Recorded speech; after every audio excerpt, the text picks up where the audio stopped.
Today on the Vergecast, oh boy, where to begin? Reed Hastings, CEO of Netflix, is out. Microsoft might be doing layoffs. Elon Musk is still bad at business. There's new MacBook Pros and a HomePod biggin. And CNET's using AI to write their articles. All this, so much more, coming up right after this.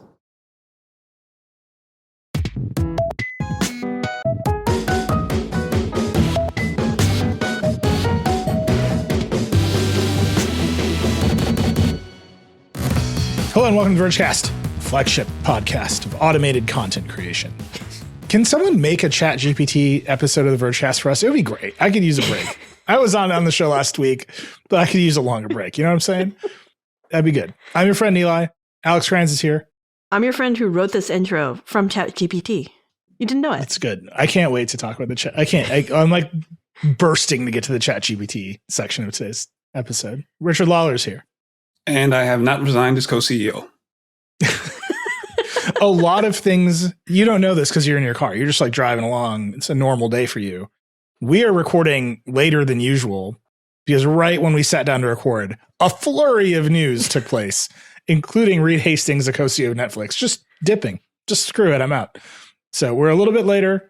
Richard, who runs our news team, a little bit of a scramble. If you hear the frenzy in his voice, that's where that came from. We'll get to all of that. But first, Alex Heath is here. Hey, Alex. Hey, guys. Good to be here. It's been a minute. It's been a minute. You have accomplished a lot in that minute. You launched a new paid newsletter called Command Line, full of dish and gossip and industry goings on. I recommend people go subscribe to it immediately. Yes, please. Every couple of days, I get a note from Alex being like, guess who signed up? And I wish I could reveal that information to you. But I'm just telling you, if you sign up for Command Line, you will be in some pretty good company, I would say. Yeah, we can't disclose, GDPR and all that, but just take our word for it. The European police are outside of Alex's house right now, actually. Finally. Being very European. They're just smoking and grumbling at the ground. They have no authority here. But Alex, you're here because this week we published a gigantic feature story in collaboration with our sister publication, New York Magazine, and our friends at Platformer, Casey Newton and Zoe Schiffer, about the first 90 days of Twitter under Elon Musk. Just that list of collaborators, you can tell this is a big story. And then obviously a lot has happened in 90 days of Elon Musk. Tell us about that story. Yeah, this was a fun one. Zoe Schiffer and Casey and I have obviously been reporting on this saga, the many twists and turns of it from the beginning, since Musk walked in with the kitchen sink.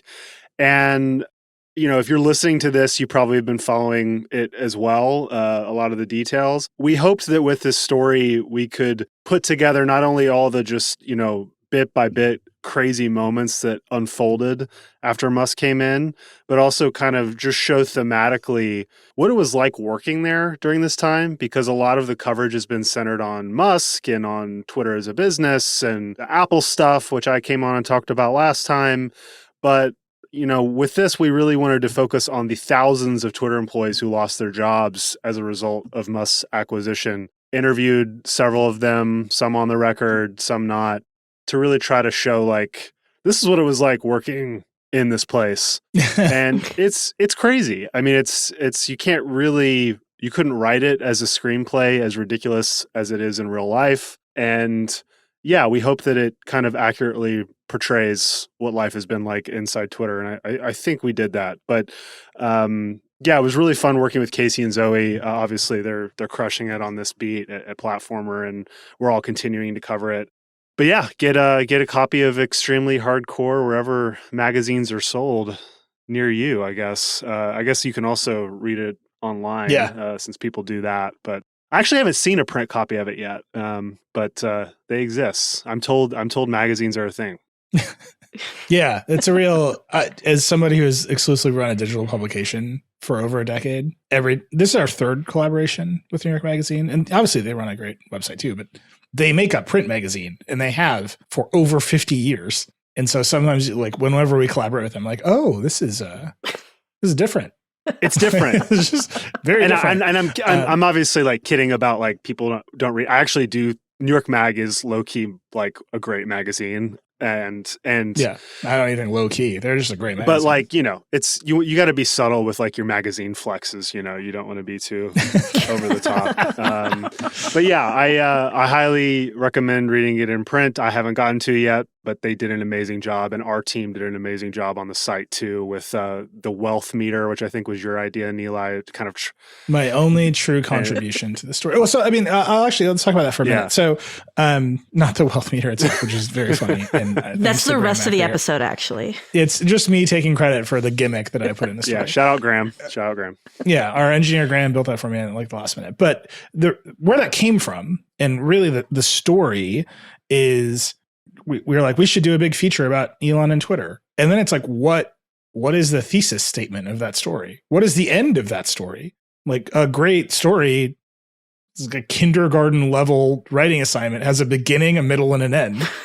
We barely have a middle of this story, right? There's this really chaotic beginning period. We think it feels, Alex, I mean, this is my question to you really, is have we reached a steady state of Twitter under Elon? I don't know the answer to that question. We certainly do not have an end, right? It is not a success or a failure. My instincts tell me it's going in one direction and not the other, but we don't know. So like, how do you even write this story? And so we picked linear time. Like, here's 90 days. Let's see what happens. And we have reached an end, which was Twitter as it was pre-Musk, right? So all the employees who are not either, basically you fall into the camp of you're there for visa, healthcare, work stability reasons, or you're a kind of a mercenary, you're trying to rise up through the power vacuum. Anyone who doesn't kind of fall into those camps has left by now. So the company's a shell of what it once was, both in terms of scale, size of people, but also the DNA of the people who made the company over the last, decade plus. And so, yeah, I think that was the bow on the story, was just kind of like, he's flushed everyone out and now they're all suing him. And I think the current stand is there's over 800 individual ex-employees filing in arbitration cases against Twitter right now, which Twitter has to pay those legal fees, which can be in the tens of thousands per arbitration. Yeah. Yeah. So this is like a fascinating, I don't know, C plot of the Twitter story is this arbitration thing. Yeah. Musk, no stranger to employment disputes, is now finding himself with even more. Yeah. And well, this is like the cutting edge of employment disputes. So the backstory of the arbitration thing is all these companies wrote mandatory arbitration clauses into their employment contracts. That went up to the Supreme Court, and the Supreme Court said, this is fine. And so then the strategy is, because of what you're saying, because the companies agree to take on those costs, because the calculation in their minds was, we'll go to arbitration, which is friendlier to the corporation. We'll agree to pay the costs and we'll come out ahead. And so what employment lawyers, like plaintiff employment lawyers, have discovered is, we can just find 1,000 people who are mad at you and file 1,000 individual arbitration cases that you have to pay for and that you cannot collect into a class action or join the cases like you would in a normal court. Now you just have 1,000 cases to pay for, all individually. And that's like, when they wrote those policies, they didn't realize that they would be laying off thousands of people at once who were all going to be extremely pissed. I just think they thought everyone else is like, there's like a level of a giant corporation where it's like, you think everyone's stupid, and then you're smarter than them. And you like realize like, oh crap, like this is an unexpected consequence of this thing. And it is very much the cutting edge of employment law. This is a new development in the past like 2 years, maybe not even. And so Musk is like at the cutting edge of this style of employment dispute. He's invented a lot of things. The rockets land themselves. I'm not sure that he wants to spend his time inventing an outcome to mass simultaneous arbitration. Yeah. Which is like, there are rich people, there are smart people who are very engaged in inventing the end to this because it's the cutting edge. I don't think that's where Elon wants to be. No, he doesn't. I don't know where he definitely doesn't want to be anywhere near San Francisco, as I'm sure you may talk about later. He tried unsuccessfully to get another lawsuit over his Tesla tweeting, moved out of San Francisco due to apparent, bias. His lawyer argued there in San Francisco. They couldn't find jurors was the argument that didn't, that would have a neutral view of Musk. Yeah. Which we don't need to get into a tangent, but I thought there was a tweet thread of his lawyer arguing in court the other day that the reason the 420 tweet should not be, considered as, something that he has to worry about is that he's a reckless tweeter. And this is his personal lawyer being like, This is our legal defense. He is a reckless tweeter, the CEO of Twitter. Let's see how that works for him. But yeah, no, I think the current state. So now that we've moved from, the really chaotic him taking over phase to now trying to figure out how to land the plane. I think he drew an analogy to like this is a plane flying into the ground at top speed. Financially, is Twitter Blue is a dud. I just saw some analysis that he hasn't even managed to double the subscription count from before he took the company. So Woof. there's less than 300,000 Twitter Blue subscribers. You know what he has doubled? He's doubled the number of people who show up in my mentions whenever I tweet after having said I have to break my previous relationship with Twitter. That's like, you're back. And all of those people pay for Twitter Blue. Yeah, that's true. There's a nice overlap of like you have 12 followers and some kind of weird like Joe Byron thing in your bio and you're a Twitter Blue subscriber. Yeah, if you're one of those like sunglass truck guys, he's got you. But yeah, so that's a dud. The company's revenue was down 40% year over year as of this month. So losing hundreds of millions of dollars since he took over, and they're auctioning off all the furniture. So that's the current state of Twitter. That's a bad place. Yes. That's where our story ends. Yeah. Did TC put a bid in on the bird logo? TC's really thought about spending $18,000 on the bird logo. I'm not sure if he obviously thought about it enough that he did not spend $18,000 on the bird logo, but he thought about it more than anyone should. Like I thought about spending $18,000 on the bird logo in the way that you always think about buying anything. You're like, that'd be great. And you're like, wait, this is stupid. TC kept going for a little bit longer than you would expect. 18,000, that's going to be the price of a used Tesla in a few months. Well, that was the opening bid. I'm not even sure where it's at now. Yeah. Well, they need all the money they can get, and that's the current state. But yeah, I guess just to like bring it full circle with the piece, like I think we accurately captured the frank cruelty of how Musk treated the employees there, which like you can say what you want about Musk as an innovator, as a technologist. His track record does speak for itself there. He treated these people horribly. And, it's not that we also talk about how in the piece, like Twitter was not run well. People there knew that it needed a reset. It needed a kick in the pants. But I don't think anyone was necessarily expecting just the cruelty of how like the first month unfolded. Yeah. And now the chickens are roosting, and like there's 800 arbitration cases. So I feel like we have to issue this disclaimer that we do every time we talk about Twitter. Criticizing the Elon Musk regime of Twitter is in no way condoning or saying the previous regime did anything good at any time. Like, it was bad, then it was really bad, and now it's still pretty bad. And it's that middle period. It's the transition. This hasn't really happened to any company ever, where in the middle of the Halloween party, an acquisition closes and the executives get marched out the door, which is an incredible scene in this story. Well, to make things even better is that this is how crazy things were that week. Like there was a scarecrow walking around with a handler at the party, and everyone thought it was Musk at first. Because of the handler and the way it was going to be the MC for the evening. And they're like, the scarecrow is going to remove its mask and it's going to be Musk after he just escorted RGC out of the building. But yeah, it was an insane time. And I don't think it's going to get less insane. I think it'll probably just get weirder with Twitter. But Elon's still tweeting through it while we all watch. So fun story. So here's the thing that I've been thinking about, and the question I've been wanting to ask you, but we needed to wrap this story up, so I don't want to distract you. It feels like the window, the chaos is over. Like the window of the chaos story, everyone gets it. All the people are gone. The people who are left are either people, I think the three of you wrote about it in the story, is people who see chaos as a ladder. They see the power vacuum. They see the opportunity to move up. They want to be close to Elon. Or it's people who are stuck there on visas or need health insurance.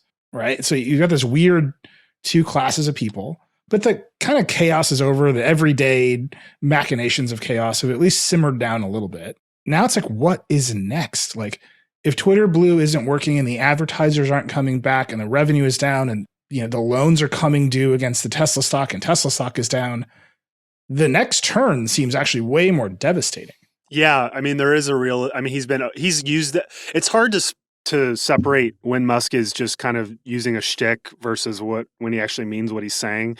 He's said before at his other companies that they're on the verge of bankruptcy, and it's been more of a way to motivate people to kind of get through a hard time. He's been saying the same thing now inside Twitter. We could go bankrupt. What a management style. Get through this. I don't think that actually happens. I don't, even with how Musk appears to be going off the rails in some ways. Like, I don't think he's actually going to light $44 billion on fire in under a year.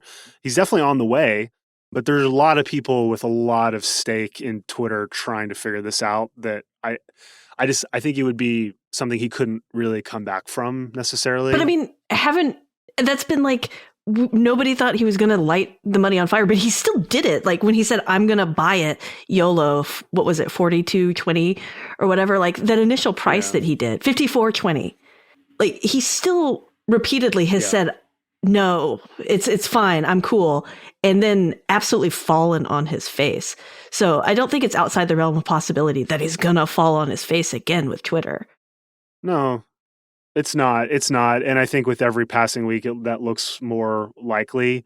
But for now, it's, he said the goal is to be break even this year. And I think he can do that. But I mean, Twitter as a product, I don't know about you all, like it's getting worse. It's getting uglier to look at, both in terms of what they're recommending and just like the pixels and the way things are organized. So yeah, I don't know. I want to try to I want Twitter to live. I don't, I think a lot of us who have fond memories of Twitter don't want it to die. So we'll see, but it's not looking hopeful. I also just haven't succumbed to Mastodon, and I don't really think there's any other clear alternatives. So there's not. I don't know. We all came back on Twitter to promote the features, the cover story. It's yeah. I was like, what else are you going to do? So I should have made a TikTok, one of those TikToks of me on green screened over the story. Just pointing at the headline. Yeah. I don't know. I think we did kind of summarize the chapter that has now ended, and now we're in this uncertain period of can he keep it from totally, burning. And you mentioned Mastodon. So I have not joined Mastodon either. I haven't had Twitter on my phone for months now. I only use it at work, and I just use it to basically retweet people who tweet Decoder. It's a great way to use Twitter. The thing that I miss the most is Twitter during NFL games. And I find myself bringing my laptop to the living room so I can just read sports writers because they're still using it.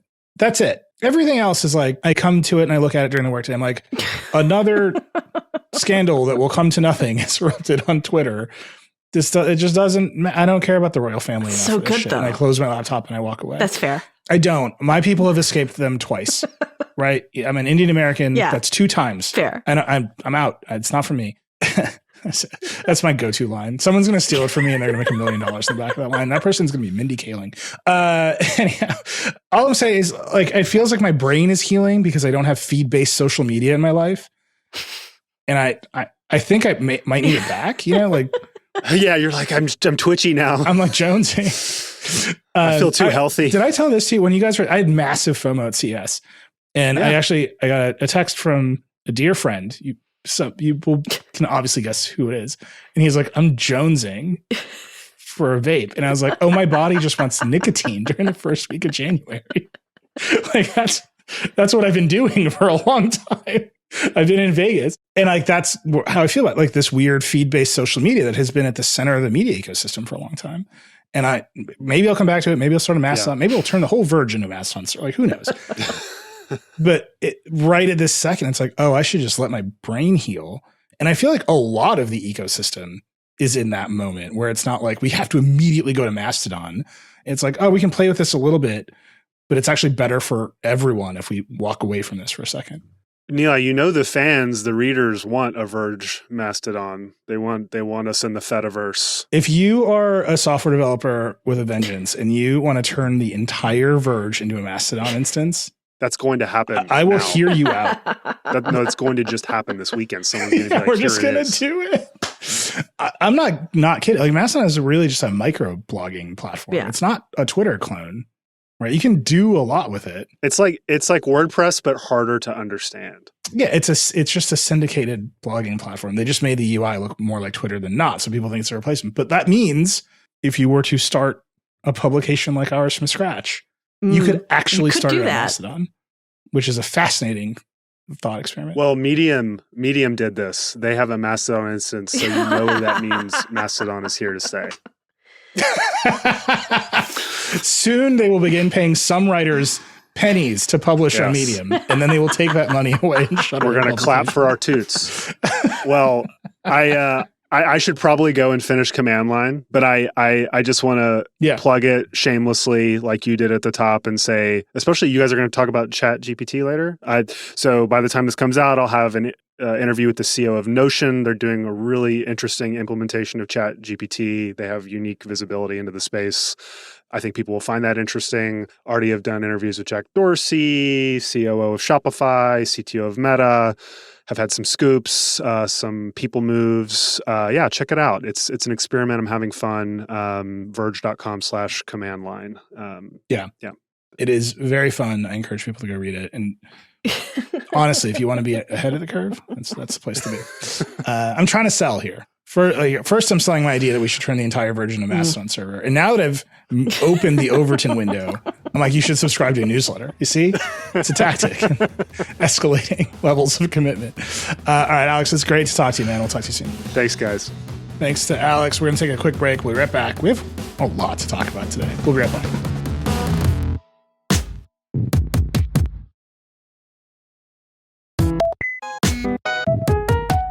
All right, we're back.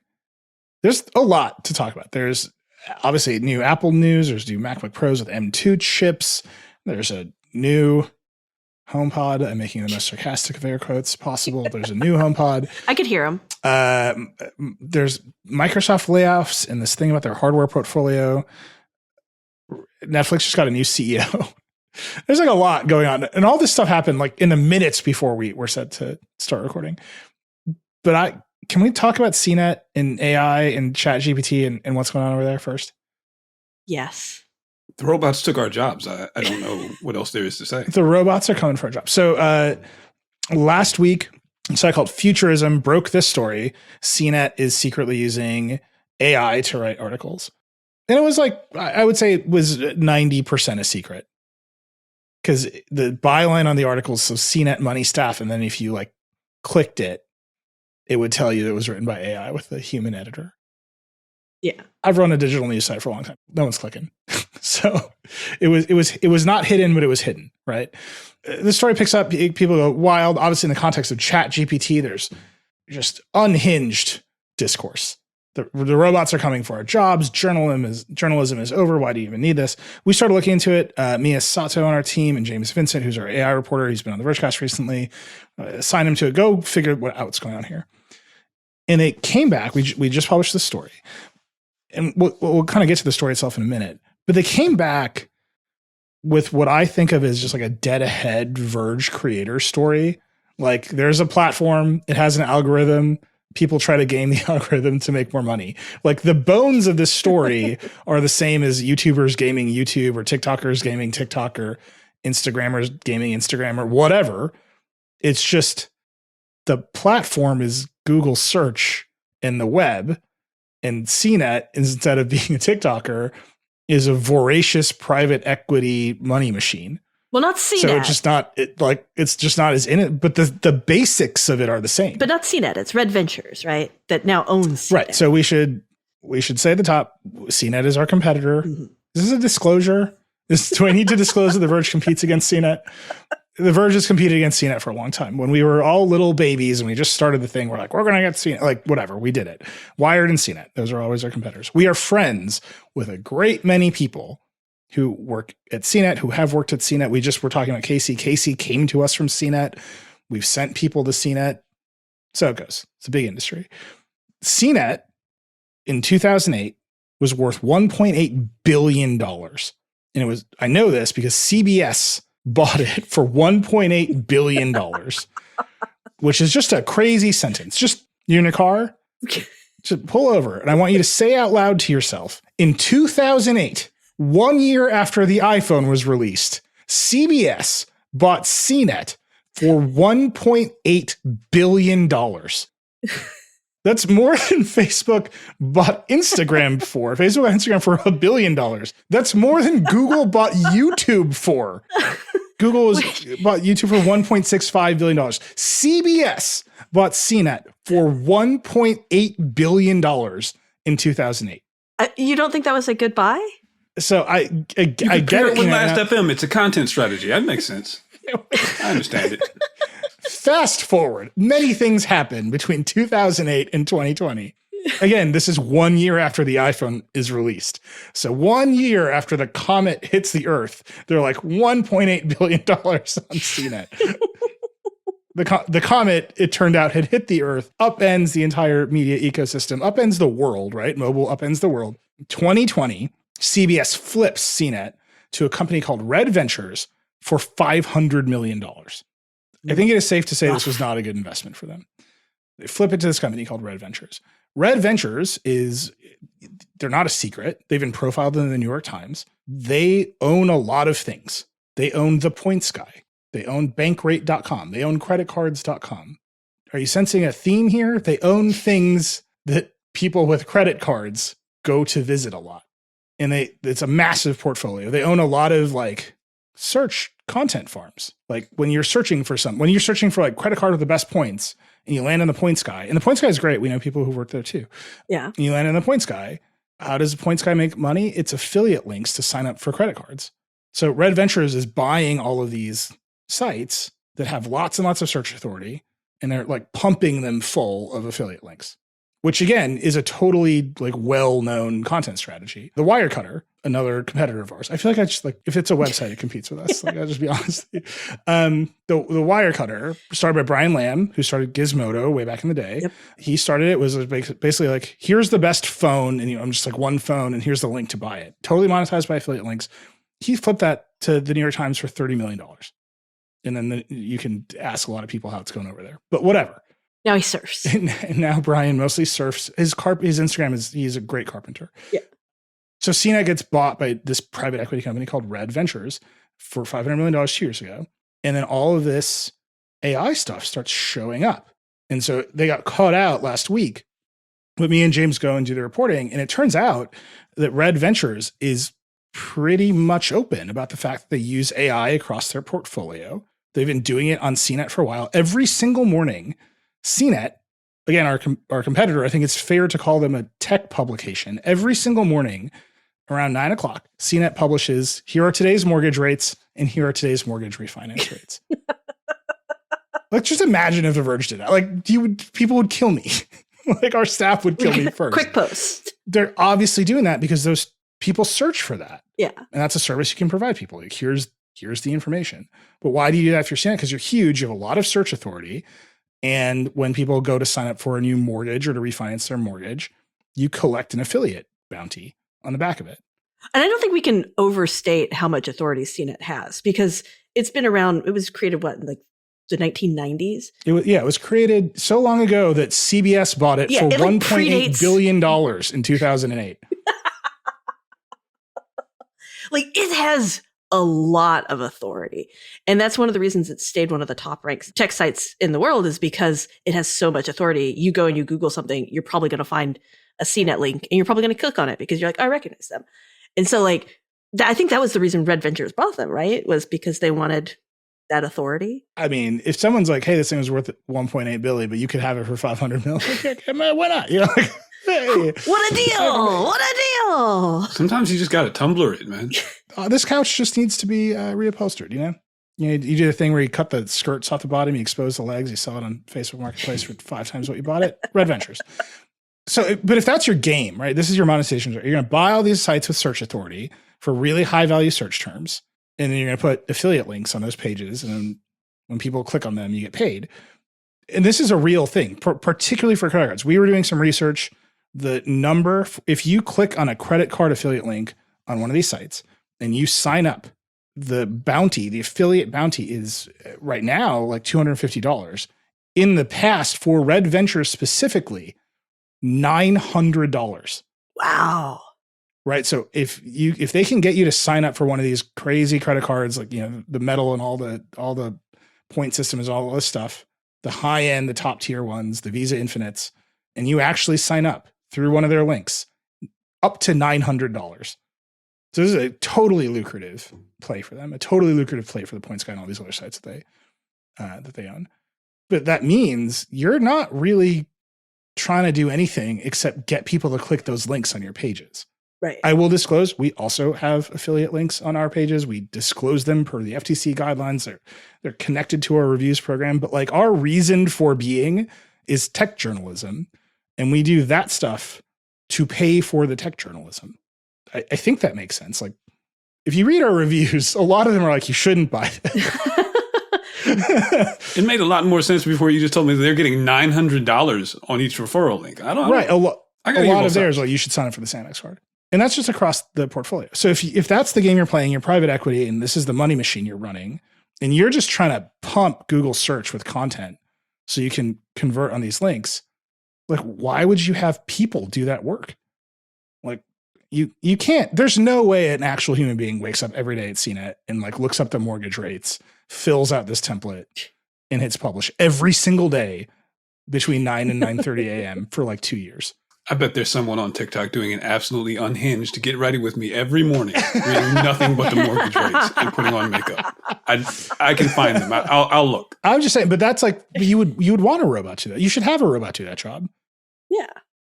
If I assigned one of our reporters to do that job, they'd be like, screw you, get a robot to do it. Or if they were smart, they would say they were doing it and figure out how to make a robot do it on their own, right?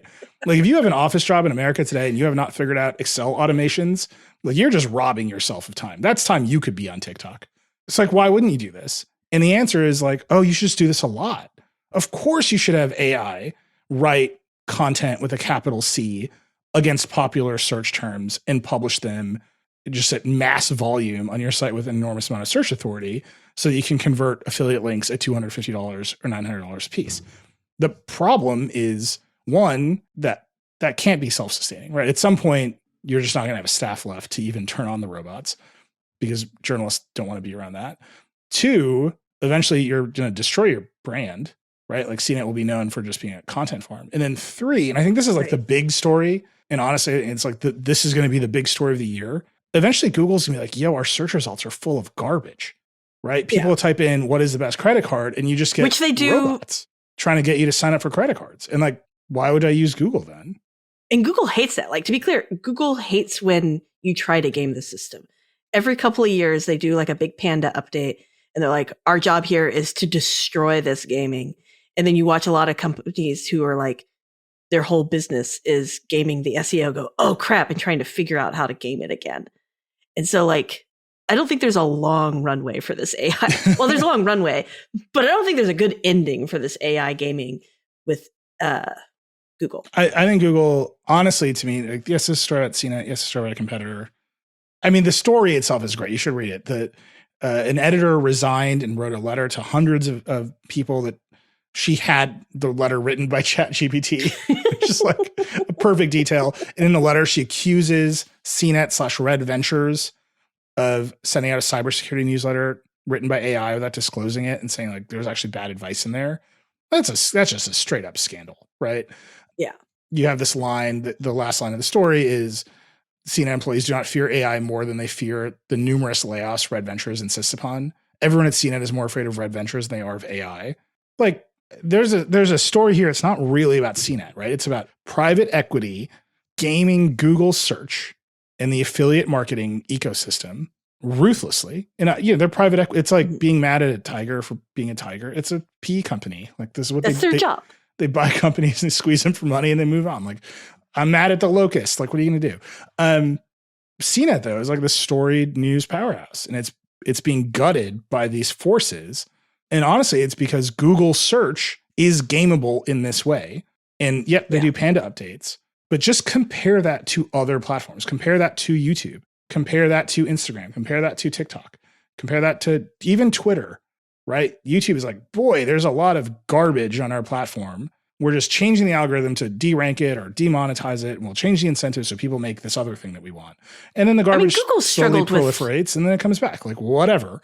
But all the other Yeah. platforms do that. Google search is just steadily getting worse, right? It's like it does not incentivize good stuff in the way that the other platforms at least give like lip service to incentivizing good stuff. I do wonder, is there like with Google, there's an entire industry. They're called like the SEO industry. It's all these people trying to game Google. And it's been around since as long as Google's existed. Is there like an SEO industry for TikTok and for YouTube and for these other platforms? Yeah, dude. Yeah. But is it as big? I don't know if it's as big, but the difference is like the SEO industry it's diffuse, right? It's like copywriters and keyword experts and whatever. Like there are agencies and they have different kind of like pieces of the puzzle. And there's just like a lot of like generalized SEO knowledge that exists because Google is big and it's like hard to wrap your head around the fact that Google search is a platform, right? You think the web is a platform, right? But like Google search is a discovery platform, just like Instagram is a discovery platform. The other platforms, TikTok, whatever, because there's like a unification there between the creation tool, the distribution tool, and the discovery engine. Those people are not like SEO experts. They're just like a TikTok creative agency. Yeah. Right. Like our audience team is like, here are the TikTok trends that we should do on the Vergecast and Decoder this week. And then like, we don't do, we should do them more. Like there was that one where like people were like sat on a boat and like the Decoder team was like, you got to make a decoder. We're actually where you're doing sat that on a next boat. week. And I was like, I don't know if I can do this. I love boats, but I don't like being sat on them. And I think that unification for the other platforms makes them easier to perceive, right? You can I like that. Yeah. Instagram is a platform. You can kind of see the beginning and end of it. You can see the whole thing. Google search, like no one can perceive it, right? And it feels organic. And again, these are like very sarcastic air quotes. Like it feels like you ask the robot a question, the robot tells you an answer. But then if you like really poke at it, you're like, oh, it's like better to search Reddit, right? Or it's like, there's a reason people think that ChatGPT will replace Google. It's because it doesn't return SEO spam to you. It just confidently lies to you. And like it turns out, like what is the lesson of the world of the media ecosystem from 2016 on? Confident lies are very popular. I'm sorry I'm laughing. Well, I think something that I've noticed with kind of the way that people are using search engines, and we sometimes we talk about how, especially young people, they'll search TikTok or something instead of searching Google. And I was talking to a friend of mine the other day, and I had a thought that it's not necessarily that they trust the results of when you search on TikTok. Those things are black boxes. You still don't know why it gave you this result or that result over another. But for us old people, when we used to dial into a customer service line and hit 0 or we're yelling operator, you just want to hear from a person. Yeah. And that's what TikTok or Instagram can give you or Reddit especially can give you an answer that appears to come from a person. Now with ChatGPT, who knows? But yeah, it appears to come from a real human being somewhere. And there's something about that you'd probably rather have that than the correct answer. And Google has been promising the correct answer and it's not delivering that anyway. Yeah. And I'm telling you, Google, this is going to be a bad year for Google. They've got to deal with it from both sides, right? So first, people are going to start talking to ChatGPT. And Google itself cannot deliver that technology. They invented it. Like that transformer the T in ChatGPT is Google Transformer. Like they made it.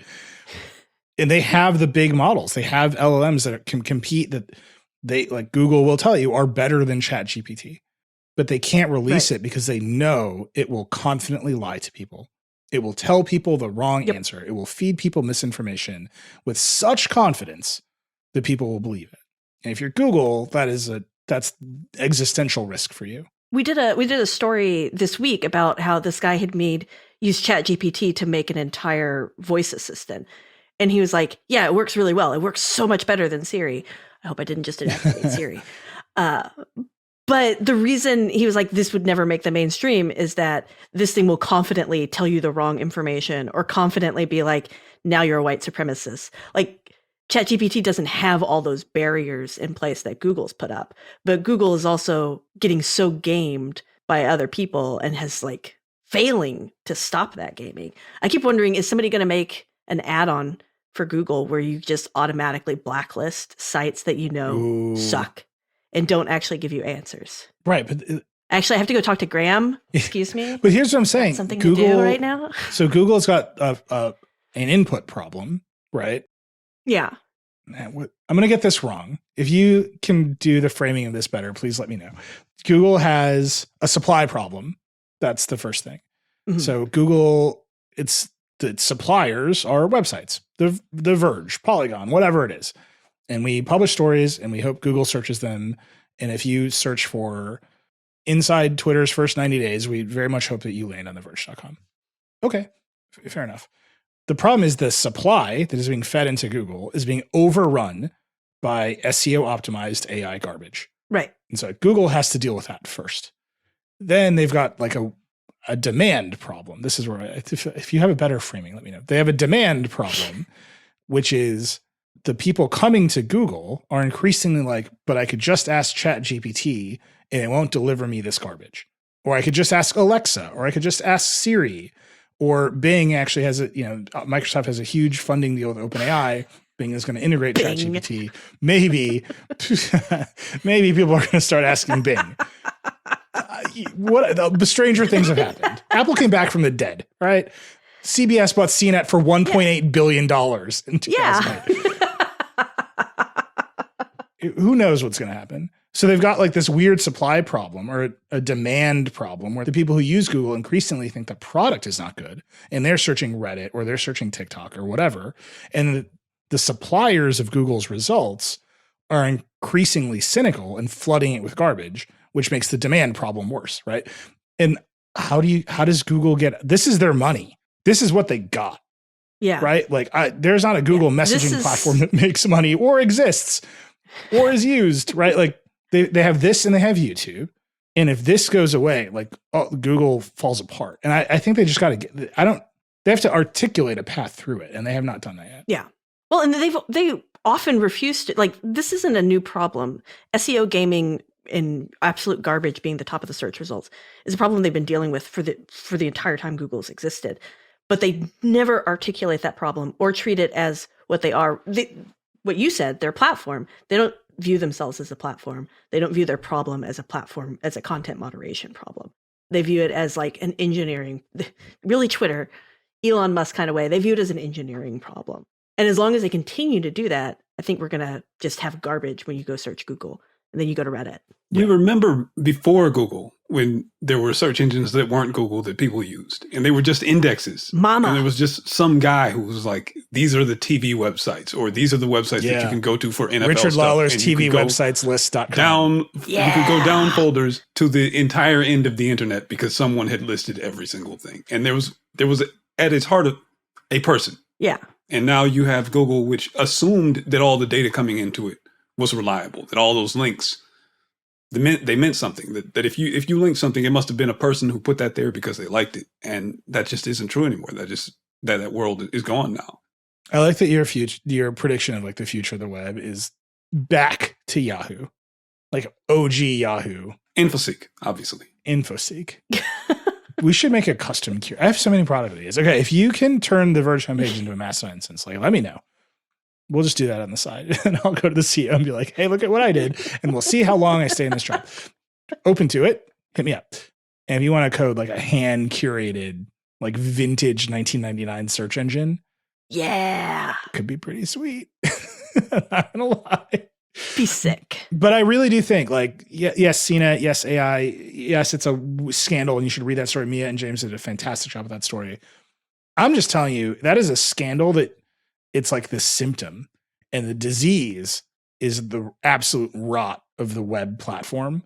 And in particular, how Google search has influenced the web platform. And like, like this year, I would tell you is it's either up or down. Like something is going to happen in there because all of the other places people make content are effectively closed. Right. And I always joke that at the end point of every YouTuber's initial life cycle before they become a butterfly is the video where they're like, I'm pissed at YouTube. And then like the light bulb goes off and they realize, like, oh, I'm just playing the game. Right. And that doesn't happen on the web. And it's because we don't recognize that like Google is the controlling influence of the web. I think it's because its name is Google and its like logo looks like it was made by a 5-year-old. Like we can't perceive it. Well, I think you have different paths into websites than you do. Like Google is the primary path for the majority of people. for like the vast, vast majority of people, more people than most of our listeners probably fully understand. Google is that way. But there's still other ways. You still go and read places like theverge.com and we point you to cool stuff. Or your mom sends you a cool link. Like there's still other ways to get to this stuff. That's just third product. Third product. It's just a distribution system for Alex's mom to send people links. It would be terrible. You'd get one link a day. And I guarantee you we'll be able to game that one better than anyone else, but it'll be honest. Yeah, you'll know a person did it. You'll know that I made Alex specifically tell her mom to pick the Verge version of the story. All right, we got to take another break. We'll be right back. We got to talk about this new Apple stuff. M2 chips and new... It's great. We'll be right back.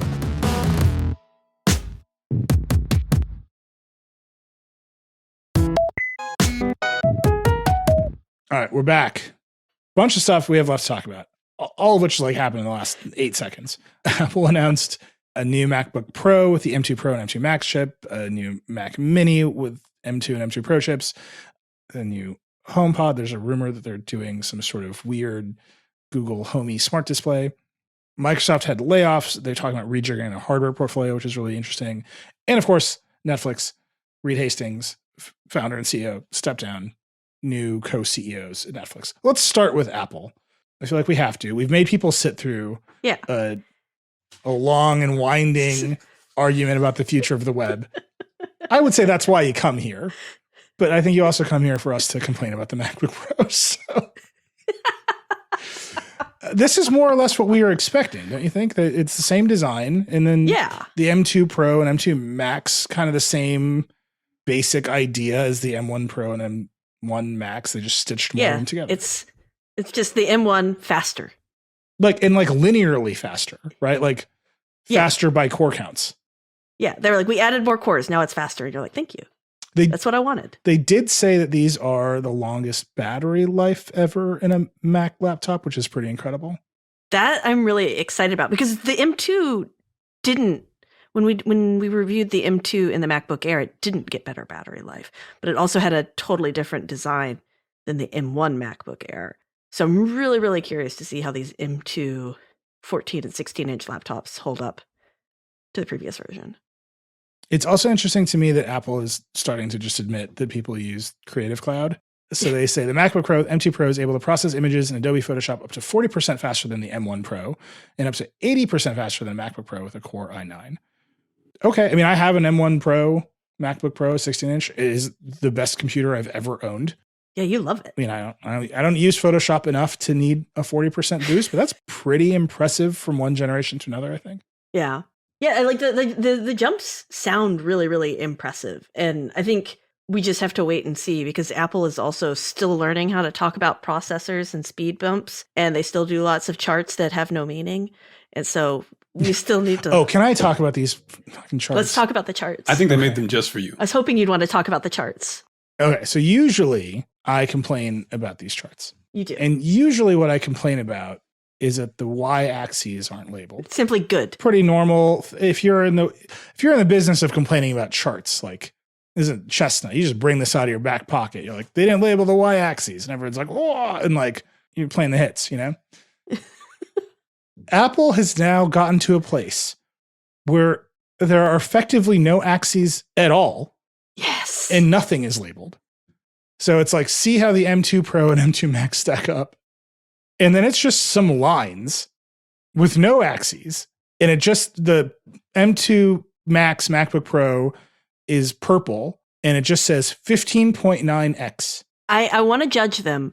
But when I was first doing processor benchmarks and I would post charts, I also did that because I was like, people just want to see a line go up. They don't care about the axes. Yeah, no, dude, who are you talking about? They're chip nerds. Commenters schooled me on how wrong I was. These are their brains are graphs. I picked up eventually. It's like an EKG machine. But I don't judge them because I just want to see it go up. As long as the one number is higher than the other number, that's all that matters. Yeah. That is the only I'm just telling you, you look at the chart, go on apple.com/MacBook Pro 14 and 16. Like, that's not quite the URL, but you'll get there, you'll click on it, you'll understand that I was close enough. And you scroll down and you're like, okay, this purple line is 9.4x compared to Intel-based MacBook Pro. And you're like, what does that mean? Is it in time? Is it in units of performance? Is it in It's just fast. Is it in smiles? There's not a unit. One assumes it's time, but is it minutes? Is it seconds? Like, Wait, there's a 3. There's a 3. There's a note at the bottom. I'm still scrolling. Go ahead. I'm still there. Testing this is what it's testing on. Yeah, no, I read the note, dog. It's not gonna help you. It doesn't say no answers there. It's just a list of specs and the frame rate of the movie file and the resolution of the file they transcoded. I'm just telling you, it's bold, it's powerful, it's avant-garde. It's now to say, you know what? Neil yelled at us about the y-axis for so long. Killed it. We're taking out the fucking x-axis and units. Fine. Like, fine. It's just fast. I guarantee you the next time around, it's just going to be a purple bar with no units. Like, not even this like relative 9.4. It's just going to say fast. I'm sure the chip is very fast. I have a M1 Pro MacBook Pro. Great computer. Best computer I've ever owned. Every time I look at these charts, I'm just like furious with that. I like that the M1 Max is faster than the M2 Pro, but you wouldn't necessarily notice that because it's a different color. Oh yeah. And almost the same color as like the back. I'm telling you right now, if you just look at these charts. Oh, that's the other thing. So it's a video. They changed the comparison. Left a color so the 16-inch model, which has the M2 Max, is compared against a Core i9 and Radeon Pro 5600M. That bar is 1. And then you click to the 14-inch model, and it's a shorter bar, but it's a MacBook Pro with an Intel Core i7 and presumably integrated graphics. There's just no way to know what's going on here. I'm loving it. Probably still bad at gaming. This is great design. That's brutal. So they're claiming longest battery life ever in a Mac. The 16-inch model with the M2 Pro is supposed to get 22 hours of video playback, which again, we should caveat. You should go watch Joanna Stern's video. That's with all of the radios off and the brightness turned all the way down and like looping one video in QuickTime. And if that's you, you're getting almost a full day of that experience. Enjoy. Like, let me know if that's you. And then 15 hours of wireless web browsing.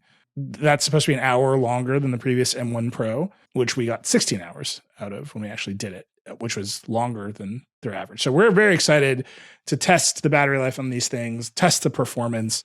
Again, the chip seems great. I think the Mac Mini at $599. It's getting real close to impulse buy territory for me. That's a good. I don't need that computer, and I'm like, oh, but it's pretty good. I don't want to bully you into buying things, but you should buy it. I bullied David Pearson to buying an M1 Mini. He was like complaining about his computer. I was like, dude, it's like $599. He was like, that's a good deal. Just do it. Well, and this is the first. So there's some weirdness here, right? With the Mac Mini, the Mac Studio, the forthcoming Mac Pro, which we're now, Gurman at Bloomberg reported it's going to be in the same case. And there's just some weirdness with that part of the Mac line. But I would tell you that I'm fully accepting of it because Apple's Mac line used to be weird in the wrong way. This is a good which weird. Was like they clearly hated these products and didn't want you to buy them. And now it's weird in the best way and that there are too many good choices. Like, I'll take that. Yeah. Like, I have no FOMO about my Mac Studio. Yeah. I feel great. I didn't look at this Mac Mini and go, oh, man, I should have waited another year with my 2012 MacBook Pro. The second this thing goes on sale or there's like a good refurb, it's over. Ugh. Like, I'll be like, Max, you're not going to college, but the chip in this computer is named after you. So that's HDMI 2.1. What were you supposed to do? No, that's right. Right. I can get an 8K monitor. What's the only thing I've ever complained about with my MacBook Pro is it don't have HDMI 2.1. Do I consistently plug it into a 720p curved monitor, curved TV that I use only for Zoom? I do. But should that be HDMI 2.1? It should. Yeah. But you can get the Mac Mini. In general, I mean, these are fine refreshes. Here's the weird thing.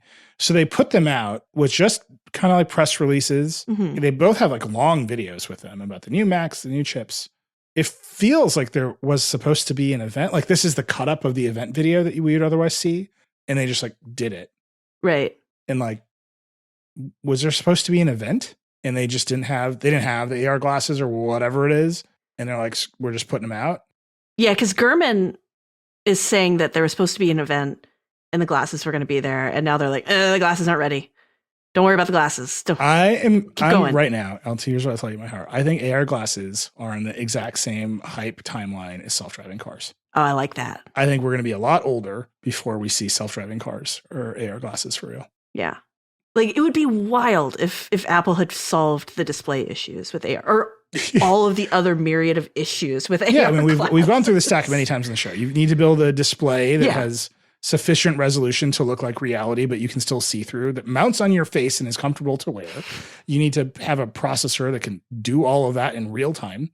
You need to put cameras around that display so the processor can see reality, image it, and spit out an augmented version of reality on top of it. Then you need to have a battery, and then you need to have connectivity, and all of it can't get too hot and needs to last all day. Like, good luck. Like, we're going to be a lot older. Yeah. Dental coil is never happening. But I don't know. It seems like they're kind of close with the $3,000 headset that no one's actually going to buy, with an M2 chip in it and a VR chip, and it's People are tethered gonna to buy something that goes into your back pocket. They're going to buy it and do what? Yeah. Yeah, they have the Quest Pro YouTube problem. videos showing this that is they the bought Quest it. Pro problem. The Quest Pro is this product. Yeah. And maybe it's a little worse than Apple's product. Maybe on some dimension, it's a little bit better. Who knows? But it's basically this product. It has worse software, whatever. But you're like, oh, this is woof. Like, the AR pass through of that thing is like not good. And like, the metaverse is no fun.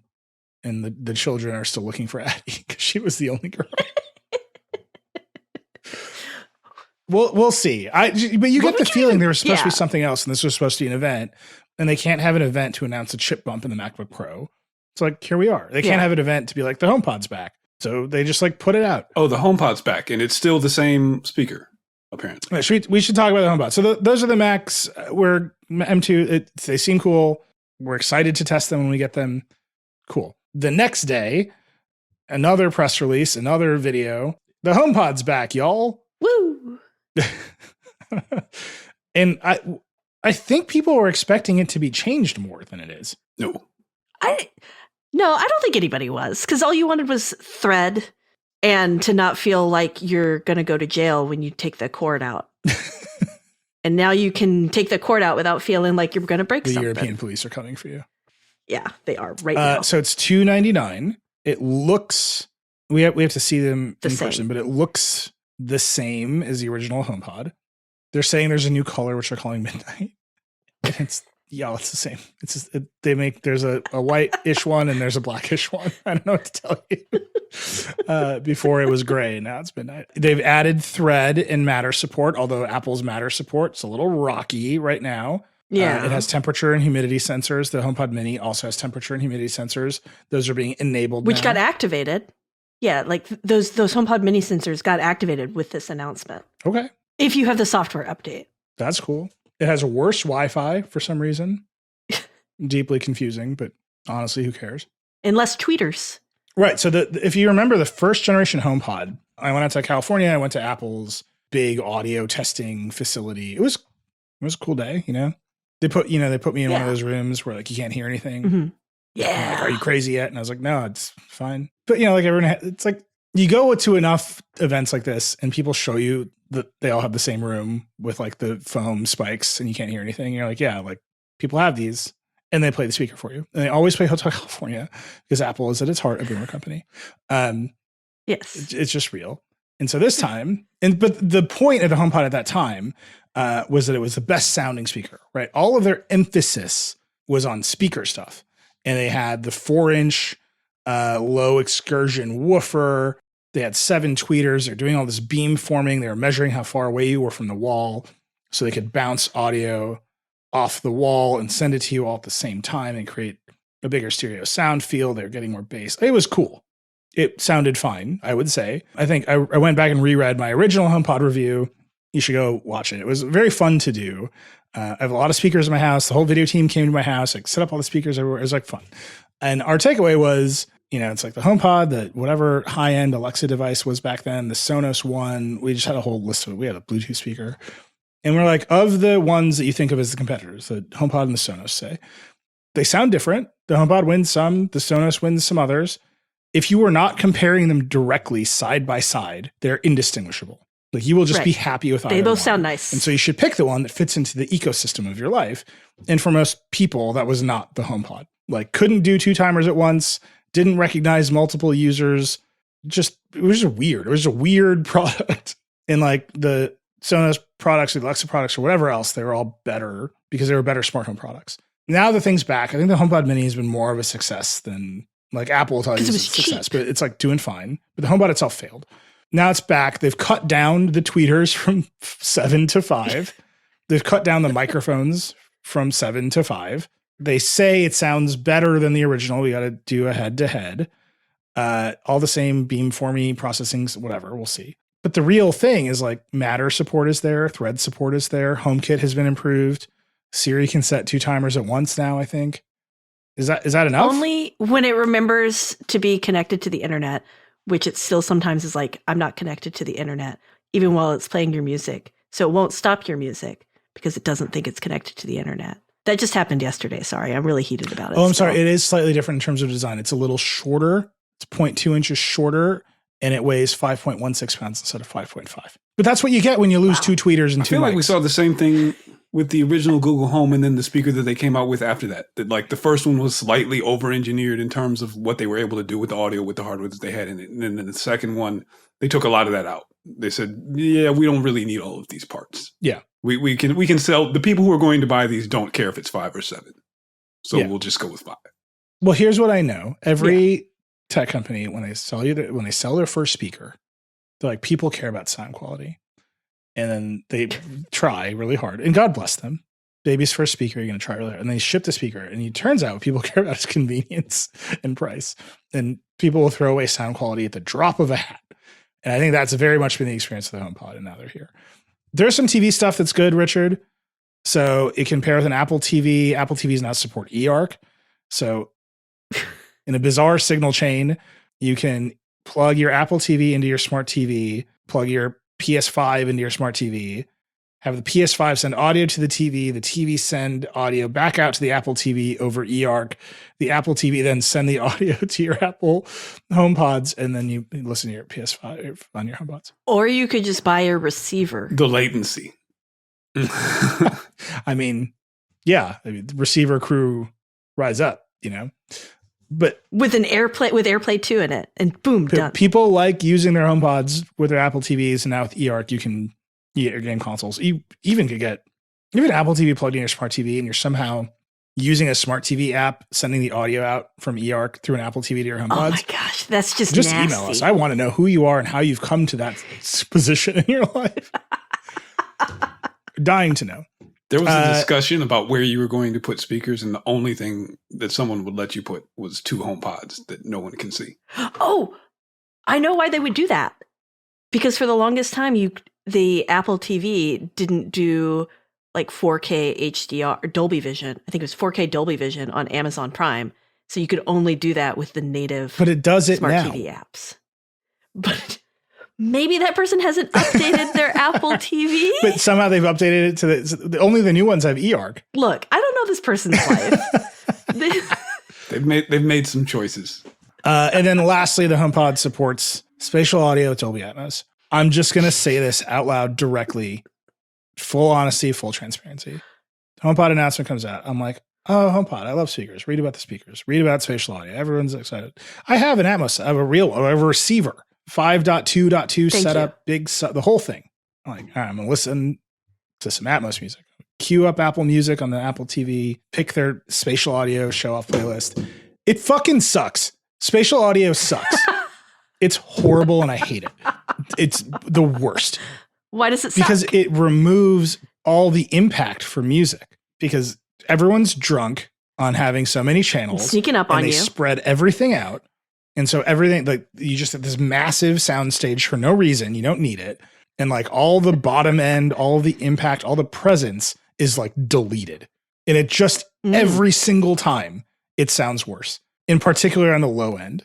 I texted somebody who would know, and they're like, oh yeah, you got to turn your subs way up if you're listening to Atmos. And it's like, what? Because to compensate for like the drunk sound engineers of Hollywood being like, put it in all the channels instead of concentrating it into stereo channels. The one Atmos track I listened to yesterday on this person's recommendation was Boom by Tiesto. It was awesome. I will admit this was awesome because it is a high energy dance track with lots of beeps and boops. and it was clearly made to fuck with people on drugs. And the beeps and boops just swirl around you in like an ever escalating sound field. And I was like, if I was on drugs, this would rule. Like this would be the best experience of my life. And that was the only one. It sucks. I don't like, why do we have to keep lying about spatial audio being any good? I don't know anybody who likes it. We don't. I ask music executives, do you think it's good? And they're like, it's getting better.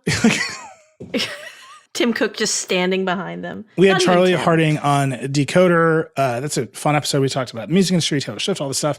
And he was like, the only reason Apple is this invested in spatial is because they need it for all their AR metaverse play that they're trying to do. Right. So they need all these extra channels in the music. They need spatial audio so that when they put you in the virtual reality or they put you in AR and all this stuff and you're moving around, they can manipulate the music properly. And like, maybe I believe that. Wait, is Apple's AR killer app going to be like going to concerts? Yeah. So it's like if you have a good spatial mix and Apple puts you in like a metaverse concert or whatever, they already have the content. Yeah. More importantly, they've already built like the spatial audio pipelines and the processing into their consumer devices and AirPods and whatever, right? Like they've built an ecosystem around spatial audio so that when that stuff is there, there's content, there's user experience, there's lots of people who know how to use the tools. Like it's primed and ready in the best Apple way. That's Apple's very good at sort of like stepping you up layer by layer and then launching the device that adds it all up. I'm just like, but right now it sucks. It's like a real deal Atmos system. I was like, this sucks. Like this is making my stereo sound bad. Yeah. And I tried again headphones. Like these make my headphones. I don't know. If you love spatial audio, let me know. But I think there's a reason it's always demoed with like live recordings of the Eagles. Because like one, that's all I listen to. As the influencers and reporters get younger, they have no idea what they're listening to. And you can just be like, kids, back in the day, Don Henley. Do you know who Don Henley is? Listen to those guitar tones, man. And they're like, a guitar? And like, fine. We used to have bands, right? It's like you can just confuse people by playing the Eagles at them. But I'm just telling you, turn it off and just listen to how much more impact, like literal impact music has when it's off versus on. And you're like, why? What am I gaining? And the answer is nothing. Sorry, I'm just ranting about spatial audio now. It's horrible. I haven't turned it on at all. Get it out. You obviously you have feelings about this. We're here for you. It's just therapy about spatial. Sigh. All right. How does it make you feel? Oh, Liam says spatial audio sucks in the notes. See, Liam wanted us to talk about the HomePod. Liam, would you have any thoughts about the HomePod to add here? The answer is no. All right. I'm going to come down. We should talk about two more things. We're going to talk about Netflix or Microsoft first. We got to get through them. Let's do Netflix real fast. Yeah. All right, Richard, tell us what's going on with Netflix. Netflix, for the first time in, I guess, ever, has a CEO that is not Reed Hastings, in at least as long as I can remember. A co-CEO. Two co-CEOs. Because in 2020, Reed added co-CEO. He added Ted Sarandos, who kind of runs the content business as his co-CEO. And now today, on Thursdays we're recording this, Reed announced that he's stepping down as co-CEO and elevating Greg Peters, who was the chief operating officer, who will now be co-CEO along with Sarandos. And the timing of this is really interesting because this is at the exact same time that Netflix is just starting to roll out two things that Reed Hastings does not like. Advertisements and kind of their pushback against password sharing, which for the many years of them building up streaming, he's been saying password sharing is not that bad. It doesn't really affect us.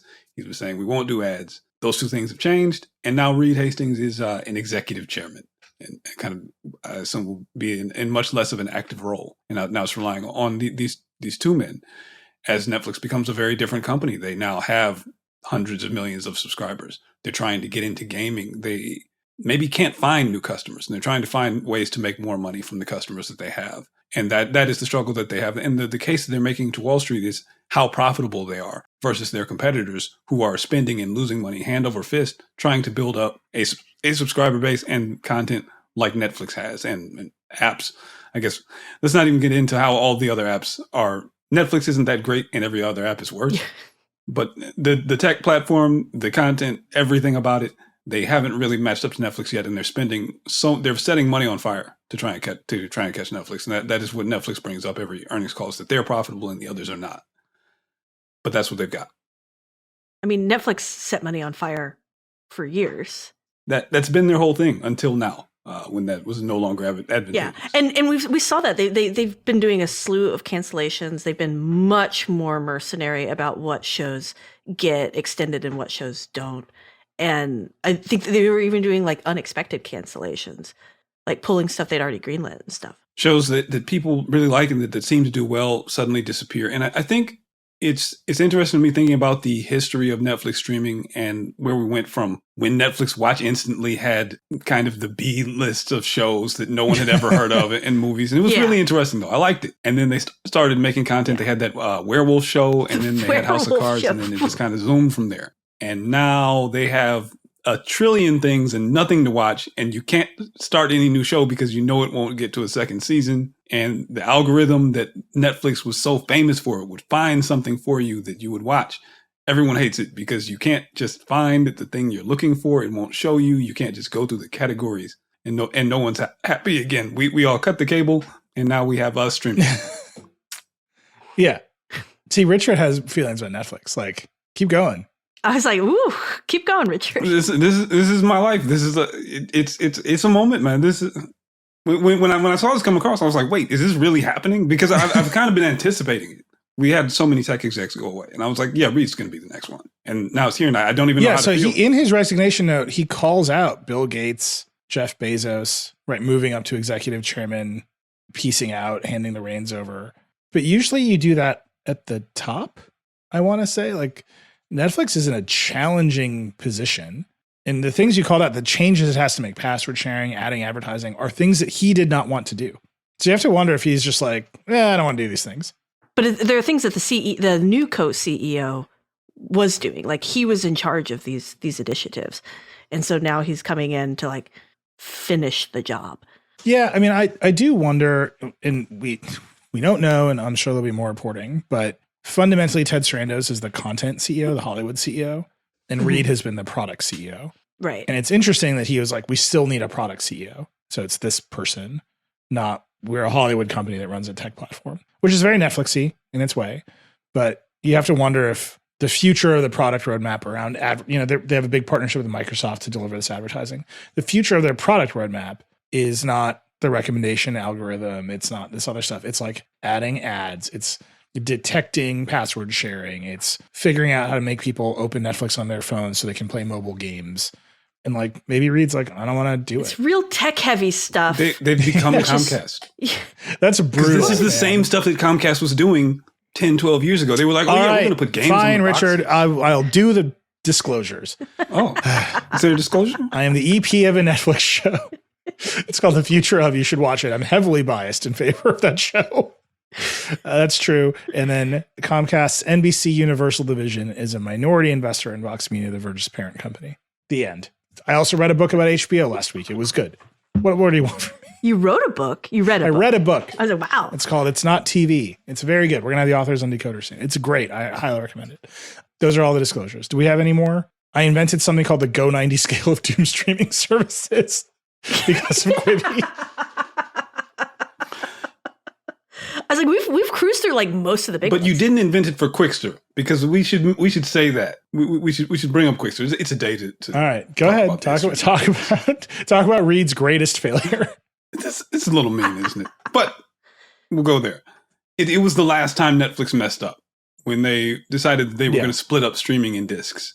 And I remember I got a phone call like at 11 p.m. that they were going to do this thing, and it was insane. And then they didn't do it. They rolled it all back because everyone hated it. The subscriber numbers dropped. And for 10 years, it was just up until last year when it wasn't. And now Reed is gone. Yeah. And I don't know what Netflix is going to feel like, a couple of years down the road. As you're saying, they have a new product lead that is not Reed Hastings. And that just hasn't been the case throughout any of the things that we've talked about for Netflix. Everything, the way that it's organized, the entire kind of idea about how Netflix is and what it is now going to be different. Well, I mean, they've been, the new co-CEO has been groomed for this. We were seeing him in a lot more of the earnings calls in the last year or so. Like, they knew this was coming. They knew he was probably going to be taking on this role. So I anticipate in the next couple of years, there's not going to be really significant changes from what we've already seen, which is killing password sharing and adding advertising. Like, I think we're gonna continue to see Netflix do its thing where it struggles with its viewers and this whole idea of like, we can't like a show because it's gonna get canceled unless it's the most popular show, in which case it'll probably be fine. And they're gonna have to deal with that, but ultimately, like, they're gonna just continue to print money, probably. On the Go 90 scale, they're like at a 10. Yeah. I agree with you, and I think you're probably right. But 2 years ago, Bob Chapek probably thought the same thing. Where is he now? That's brutal. Seriously, where is he now? Nobody can find him. On the beach, Hey, enjoying himself. Iger is facing down an activist investor right now named Nelson Peltz at Disney. You should just Google it and read the slide deck that Disney filed to beat this activist investor back. They're like, you know nothing about us, you know nothing about television, and you're a dummy. And like, that's the slide deck. You can tell they had a good time putting it together. But all is not well in the streaming world, just like across the board. And I think Reed is like, screw it. I dragged this into existence and I'll still be around, but I'm going to do whatever Bezos is doing. I'm going to get yoked and do a rocket. Like, let's do it. And like, just shredded. I got to say, I see the appeal. I'm the executive chairman. His suits aren't going to close anymore. He's just going to be so buff. I need to buy a $10,000 black t-shirt that makes my arms look great. And then we can move on to the next thing. Speaking of the next thing, big Microsoft news this week. They're laying off 10,000 people, which is very sad. Yeah. Condolences to them. It's the second biggest layoffs in Microsoft history.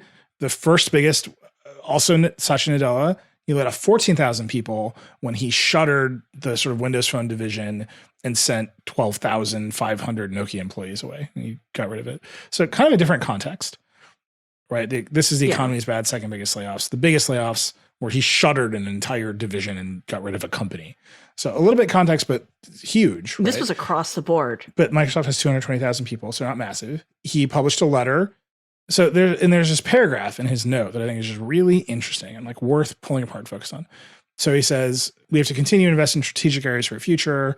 These are the kinds of hard choices we have made through our 47-year history to remain a consequential company in this industry that is unforgiving to anyone who does not adapt to platform shifts, which is a really fascinating thing about in the context of Nadella and Microsoft and mobile and the last platform shift they missed, right? And then he said, this is the very next sentence, we're taking a $1.2 billion charge related to severance costs, changes to our hardware portfolio, and the cost of lease consolidation as they do return to office. So he's saying he thinks there's a platform shift and they have to change something to get there. And then they're changing their hardware portfolio. Which we'd already started to see that. I don't know what he thinks the platform shift is. And I asked around, and Tom asked around, and you would think that this hardware portfolio change would be shutting down HoloLens because they have effectively shut down HoloLens. And if you'll remember, Nadella was on stage with Zuckerberg saying they were going to put software on the Quest Pro. So you would think that like what they're talking about is shutting down HoloLens. But we asked around, and it's not. It's more than that, right? Like, well, they also closed. They're not doing another version of the Duo, right? Like they got rid of the phone. Yeah. So is it? That's the Surface line. So are they going to change the Surface line? Or are they going to change the Xbox line? Or are they going to pare back whatever they're doing in Surface? And then you put that in the context of platform shift, right? We have to adapt to the platform to remain a consequential company that has to adapt to platform shifts. We have to do this thing.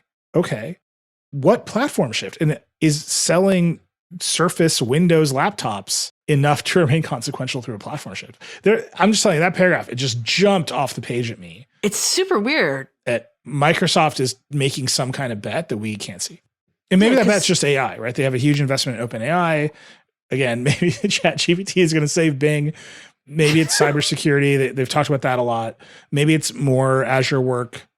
That's Nadella's favorite thing in the entire world. Like, it might be something more obvious, but they're saying we think there's a platform shift and we have to change our hardware. We've preemptively shut down our hardware portfolio. And like I said, Tom and I both went and asked around, did some reporting because we're like, oh, it's HoloLens. Like, let's confirm that. No, it's more than that. The only thing that I can think of that we haven't mentioned is them putting stuff like, obviously Office has moved to the cloud. We've had the Office 365 huge shift, but Windows is suddenly in the cloud. If they're thinking that like the kind of concept of the personal PC license is going away. Yeah. Oh, that's or Xbox in the cloud, right? They're going to stream the games to you. They've thought about this a lot. They've got, if they can break through the regulatory barriers and get the European police to let Apple do game streaming. Yeah, like maybe there's a lot here that you if can. they can get the internet better. The internet's better. I mean, they've got a bunch of hurdles. But not in Europe. Yeah. The internet's great in Europe, right? It's just our country that seems destined to do monopoly internet access. Disclosure, Comcast is a minority investor in Fox News.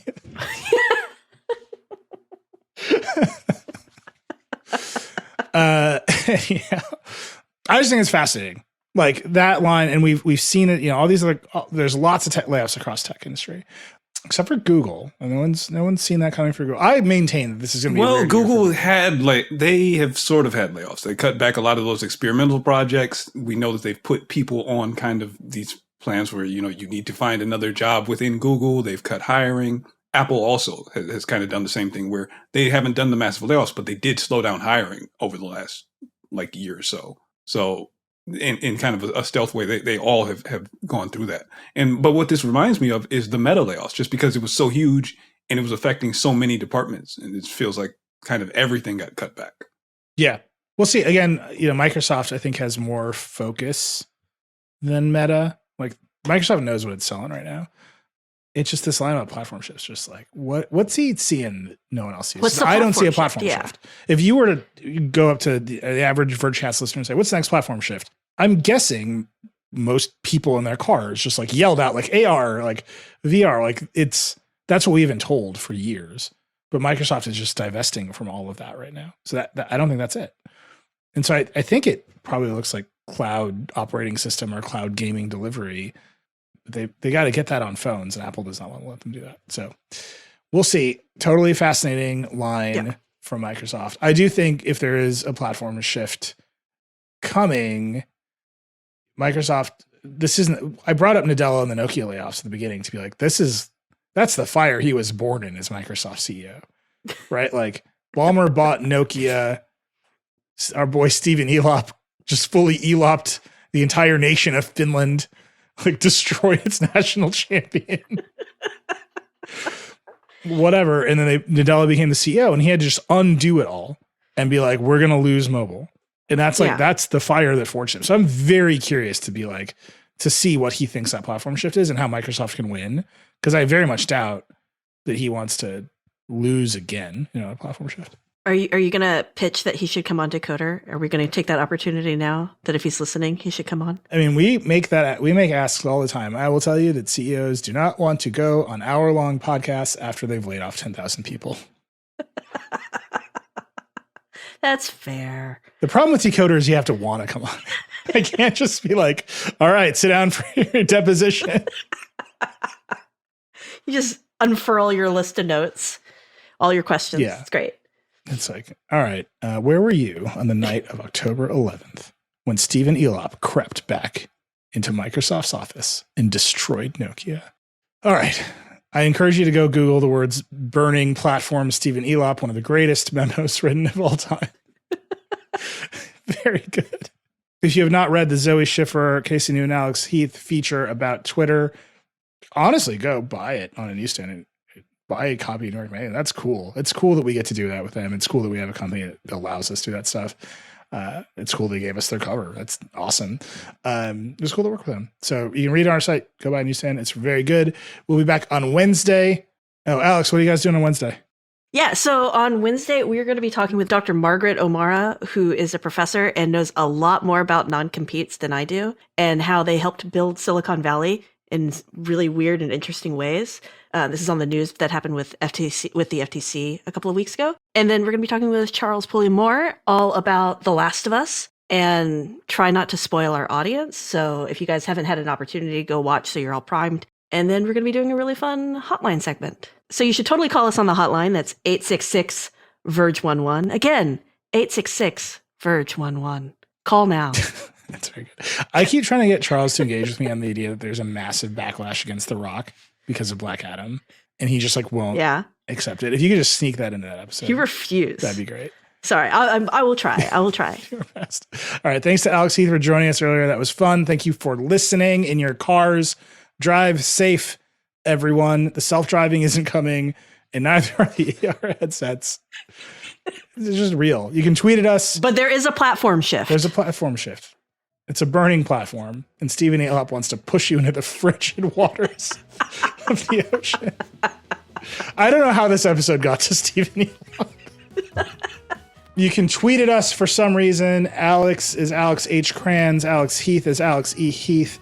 Richard is at RJCC. I'm at Reckless. I do open it, and I'll throw you a like. But if you tweet at me, that's like, you're back. Like, I didn't say I was throwing it into the ocean.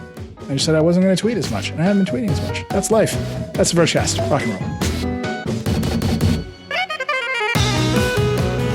And that's a wrap for Vergecast this week. Thanks for listening. If you enjoy the show, subscribe in the podcast app of your choice or tell a friend. You can send us feedback at vergecast@theverge.com. This show is produced by me, Liam James, and our senior audio director, Andrew Marino. This episode was edited and mixed by Amanda Rose Smith. Our editorial director is Brooke Minters, and our executive producer is Eleanor Donovan. The Vergecast is a production of The Verge and Vox Media Podcast Network. And that's it. We'll see you next week.